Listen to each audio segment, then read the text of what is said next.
Hello, Tawigos Giggles. Ito na aming second part ng Phuket trip. Day 3 na to, guys. So, breakfast time muna. Ito na aming last day in Phuket. So, last full day. So, we will make the most out of it. So, dapat maaga kami for breakfast. Sulitin natin to. Ayan. Breakfast. Siguro yung katabi namin na foreigner. Nagulat sa amin kasi dalawa lang kami. Punong-puno yung table namin. Asian breakfast. So, maulan pa rin yung aming third day.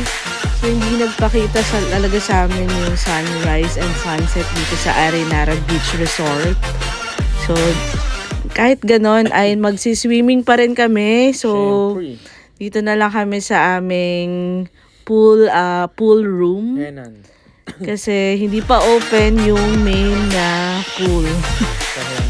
8 pa kasi siya nag-open. So, nililinis pa lang siya. So, dito na lang kami sa room namin na poolside. Diba? Lamig na lamig.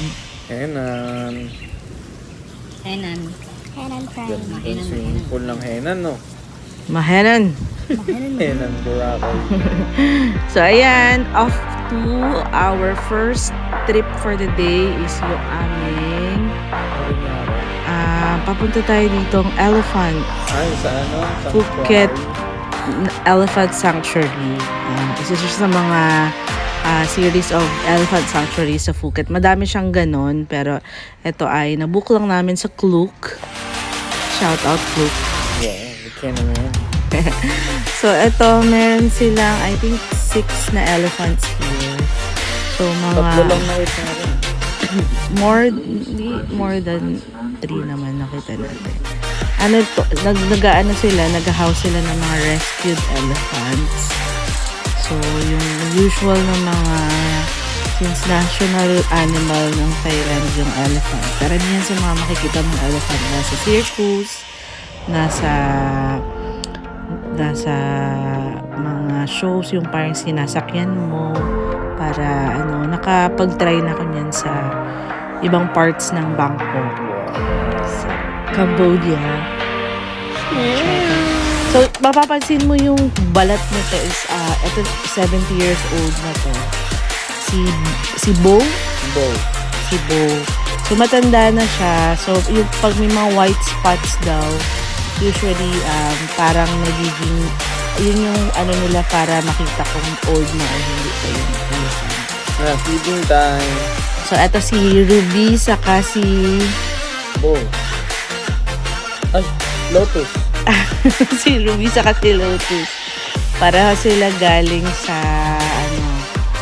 Sa rescue. sa rescue. Lahat.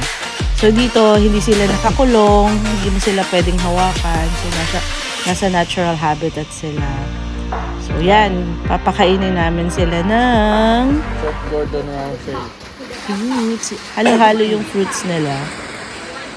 So, may mais, papaya. Si Chef Je. Ting, ting, ting, ting, ting. So, kami yung nag-prepare for them. Tapos, kami din yung magpapakain sa kanila later. So, mahilig pala sila sa mga prutas. Coffee cup. Ayan. Feeding time. Tatakbo sila dyan, pero hindi ko na-capture.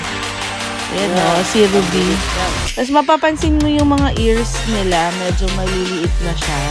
Kasi galing sila dun sa mga sinasakyan na na elephant na rides. Tapos every time na sumasakay doon, parang pinipinch yung tenga nila. Kaya nasisira yung tenga nila.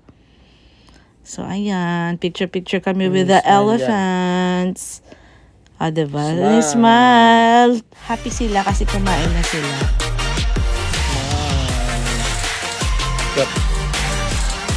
Tip ng elephant. Ayan.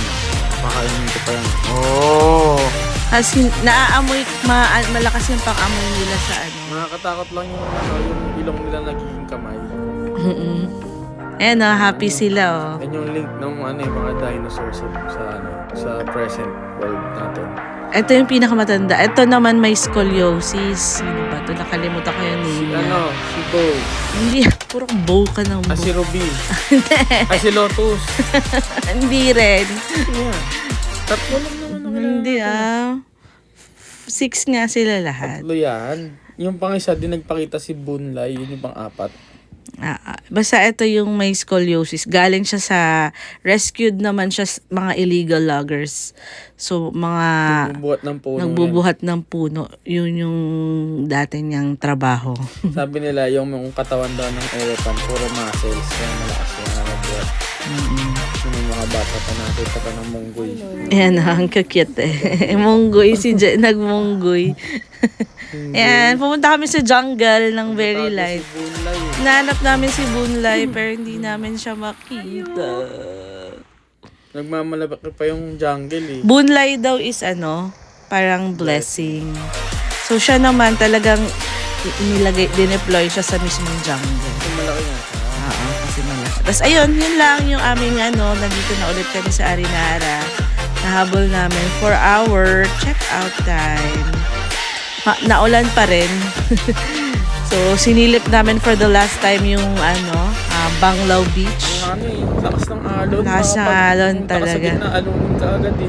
So, yan, ang lakas. Gusto ko rin lumangoy sana dyan eh. Pero ang lakas. Oo nga. Next time. Lakas ng alon. Ayan, check out time. Thank you, Arinara. And then, nag-side trip kami sa Old Town Phuket. So, mga parang 1 oras papunta from Banglao area papunta sa Old Town Phuket. So, nag-try lang kami ng mga half day para at least ma-experience namin yung Old Town Phuket. So, nandito kami ngayon sa isa sa mga Chinese museum sa kanila. Yes. Ayan yung mga tinuturo sinasabi ko sa Chinese, diba? Morality, intelligence, sports, unity, and beauty. Diba? Yan yung mga pangbata. So, parang yung style niya, parang penang. So, ang explanation ng cute na Chinese museum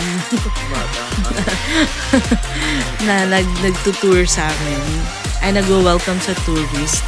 Parang yung mga first Chinese people daw dito sa Phuket came from Penang, Malaysia. So, kaya yung itsura ng Phuket town is kamukha nung sa Penang, Malaysia. Yun lang. A little bit of information. Pag yung nasabi yung mali, comment na umilan mo lang tapos search mo sa Google. Yes. So, ito ito yung parang opium time daw. Ewan ko. Basta mga about sa Chinese. Ayan yung CR nila. May magandang picturean. Parang Penang talaga. May picture ako na ganon sa Penang. So, ayan yung itsura din nung mas mahaba lang tong Phuket kaysa sa Penang. Kasi yung Penang parang isang straight na lang. Etong parang every street ganito yung itsura niya. Tapos ito yung sikat na parang Angko ba yun? Ito naman dito kami nag-late lunch sa Wanchun Cafe and Restaurant. Sikat to. Michelin daw. So, kumain kami dito. So, panalo din yung food. Ang problem lang dito, hindi sila nag-a-accept ng card. Hindi rin sila nag-a-accept ng GCash or payment na QR. So, naghalungkat kami ng cash. Buti may cash pa to si Je. So, pasok pa siya sa budget namin bago kami pumasok. Nagbilang muna kami. So, yan. Wala na pala kaming cash on hand. So, kinailangan namin mag-withdraw after niyan. So, napadpad kami dito sa Clock Tower. Sikat din tong area sa Old Town Phuket. Tapos may katabi to na parang museum. Parang chartered bank. So, based dun sa mga information dun sa museum, parang karamihan sa mga nag-flourish yung area ng Phuket dahil sa charcoal business. So, doon sila yung mga old Chinese na tumira dyan, nagsettle dyan. Doon nag-boom, nag-start yung pag-boom ng business nila. Dahil doon sa charcoal. So, ayan, nalakad-lakad ulit kami. Tapos binalikan namin yung may mga flowers na cafe siya. Para syempre ma-experience. Ayungku ba? Paano ba pronounce yun? Basta nag-try kami dito ng mango sticker rice saka yung mango shake ni Je. Kasi yun daw yung masarap dito. Masarap ba yun? Sakto lang. Sakto lang. Mango cheese. Pero kung gawang Pinas siguro yun. Kasi parang na-hype lang siya sa Instagram. Grabe naman. Pero masarap naman. Parang Sarap naman. Kaya naman. maganda rin yung itsura. Akala ko nung sinesearch ko siya, malaki siyang place. Maliit lang pala. Lumalaki lang siya dahil dun sa mga mirrors. So, ayan yung picture namin. Tapos, nag-Thai massage pa ako. Isiningit ko pa yan at naging dahilan ng aming pag-rush sa airport. Pero okay naman. At least nakapag 1 hour massage tayo. Thank you, Old Town Phuket! Ayan yung nakita niyo yung jeep. Tapos ito pala yung life hack namin dito. Tawag namin dito is luggage storage.